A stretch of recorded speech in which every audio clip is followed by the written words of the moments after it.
Student, welcome to my channel. बेटा आज हम करेंगे क्लास 8 की साइंस की वर्कशीट नंबर 16, जो कि आपकी डेट 25 नवंबर की है। चलिए स्टार्ट करते हैं। आज की वर्कशीट में हम पढ़ेंगे मेटल्स एंड नॉन मेटल्स का कंपैरिजन। हमने लास्ट के वर्कशीट में कई वर्कशीट में मेटल्स के बारे में पढ़ा, मेटल्स की प्रॉपर्टीज़ के बारे में, फिजिकल प्रॉपर्टी, केमिकल प्रॉपर्टीज़, और फिर हमने नॉन मेटल के बारे में भी पढ़ा। आज हम उन दोनों का कंपैरिजन पढ़ेंगे।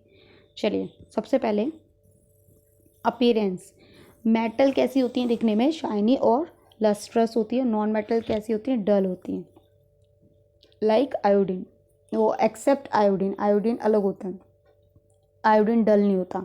स्टेट ऑल मेटल्स जो होती हैं वो सॉलिड होती हैं रूम टेम्परेचर पे, लेकिन सिर्फ एक मरकरी है जो लिक्विड होती है रूम टेम्परेचर पे।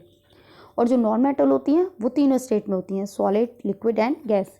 हार्डनेस में ये बहुत हार्ड होती हैं, लेकिन सोडियम और पोटेशियम बहुत सॉफ्ट होता है, ये नाइफ से भी इजीली कट हो जाता है। और ये दे आर कंपैरेटिवली सॉफ्ट और ब्रिटल। मेलेबिलिटी मतलब थिन शीट में कैसे वो चेंज हो सकती है कि नहीं हो सकती है अगर हम उन्हें पीटेंगे तो। Generally all metals are malleable, यानी कि अगर हम उनको बीट करते हैं, पीटते हैं, तो वो थिन शीट में चेंज हो जाएंगी।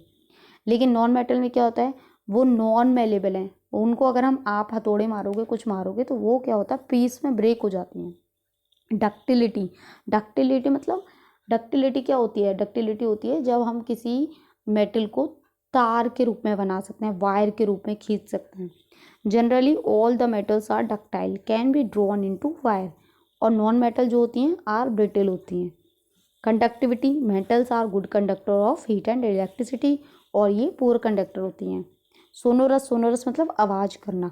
तो जो मेटल्स होती हैं दे आर वेरी गुड, मतलब सोनोरस होती हैं, ड्यू टू विच बेल जो होती हैं मेटल्स की बनाई जाती है, ताकि आप मंदिर में जाते हो या बेल जब भी बजाते हो, कोई सी भी बेल, तो उस पर आवाज़ होती है।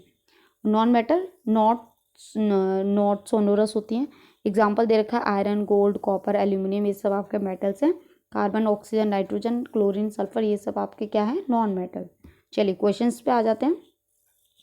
Name two metals that can be cut by knife. तो बेटा बहुत ही ईजी है। फर्स्ट का आंसर आप यहाँ से लिख लेंगे, सोडियम एंड पोटेशियम। फर्स्ट का आंसर हो जाएगा आपका, ठीक है। एंड लेड भी लिख सकते हैं, पर दो ही पूछा तो आप दो ही लिखिएगा। Why bell in temples are made up of metals. क्यों बनाई जाती हैं? क्योंकि उनमें सोनोरस प्रॉपर्टी होती है। यहाँ पे लिखेंगे, दीज की जगह आप लिख लेंगे मेटल, ठीक है। Metals are sonorous due to which bells are ring made up of metals, ठीक है। ये बेटा ब्रैकेट वाला भी लिखिएगा आप, सेकेंड, ये आपका सेकेंड का आंसर हो गया। थर्ड है name 4 metals and non metals found in your surrounding. तो बस थर्ड का आंसर आप यहाँ से लिखेंगे, मेटल्स यहाँ से लिख लेंगे एग्जाम्पल, और नॉन मेटल यहाँ से लिख लेंगे। थर्ड का आंसर भी हो गया। फोर्थ देखते हैं, differentiate between metal and non metal. तो बेटा ये आप पूरा लिखेंगे, ठीक है। फोर्थ में आप प्रॉपर ऐसे टेबल बनाएंगे और सारे जितने भी प्रॉपर्टीज़ हैं वो सब लिख देंगे। फोर्थ का आंसर हो जाएगा, प्रॉपर लिखेंगे आप एग्जाम्पल तक। फिर है name 1 metal that is liquid at room temperature. तो बेटा मरकरी है ये आपका, ठीक है। ये देखिए मरकरी, फिफ्थ का आंसर, ठीक है। तो यहाँ आपकी वर्कशीट कंप्लीट होती है। आई होप आपको अच्छे से समझ में आई हो। तो प्लीज़ चैनल को लाइक करें, सब्सक्राइब करें, कमेंट करें। Thank you.